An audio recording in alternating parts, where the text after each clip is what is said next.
आज मैं एक ऐसी बात करने जा रही हूँ जो ना तो ट्रेंडिंग है और ना ही शायद वायरल होगी, लेकिन फिर भी ये बात करना ज़रूरी है क्योंकि इस चुप्पी की कीमत कई जिंदगियां चुका रही हैं।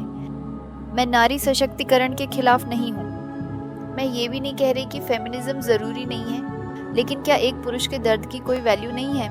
क्या सिर्फ महिलाएं ही गलत रिश्तों की शिकार होती हैं? क्या पुरुष हमेशा सिर्फ गुनहगार होते हैं?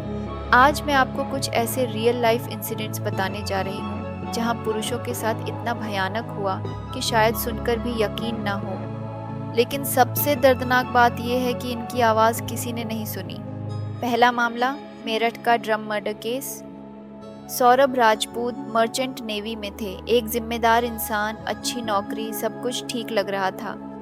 लेकिन उनकी अपनी पत्नी मुस्कान ने अपने लवर साहिल के साथ मिलकर सौरभ की चाकू से हत्या कर दी।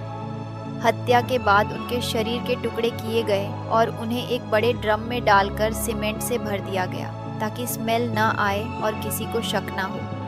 पुलिस को ड्रम को खोलने के लिए मशीन मंगवानी पड़ी, और ये सब सिर्फ इसीलिए क्योंकि सौरभ उन्हें ड्रग्स लेने से मना करते थे।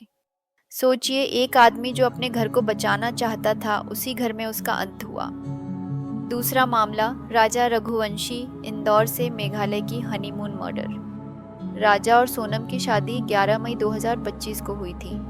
20 मई को दोनों हनीमून के लिए मेघालय गए और 23 तारीख को दोनों गायब हो गए। कुछ दिन बाद राजा की लाश एक वाटरफॉल के नीचे मिली, गले पर गहरा कट और सारे गोल्ड चेन गायब। जांच में सामने आया कि सोनम ने 3 सुपरी किलर्स को पहले ही हायर किया था, पूरी प्लानिंग पहले से थी। 9 जून को सोनम ने सरेंडर कर दिया। एक बेटा जिसे मां ने खुशी खुशी विदा किया था, वो बेटे की लाश भी ना देख पाई। तीसरा मामला, आत्महत्या से पहले 24 पेज का सुसाइड नोट, अतुल सुभाष का केस। बेंगलुरु के 34 साल के अतुल सुभाष एक रेप्यूटेड कंपनी में डीजीएम थे, शांत, पढ़े लिखे, जिम्मेदार। लेकिन शादी के बाद उनकी जिंदगी एक साइकोलॉजिकल टॉर्चर बन गई।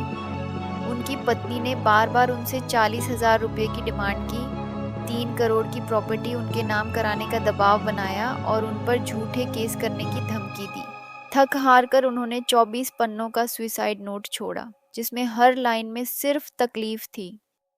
किसी भी महिला संगठन ने इस पर आवाज नहीं उठाई। क्यों? क्योंकि वो एक पुरुष था।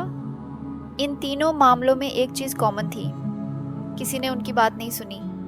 जब कोई महिला कहती है मुझे इंसाफ चाहिए, तो पूरा सिस्टम उसके साथ खड़ा हो जाता है और उसे मिलना भी चाहिए। लेकिन जब कोई पुरुष चुपचाप सहता है, रोता है, टूटता है, तो उसे या तो कमजोर कहा जाता है या झूठा। क्या यही बराबरी है?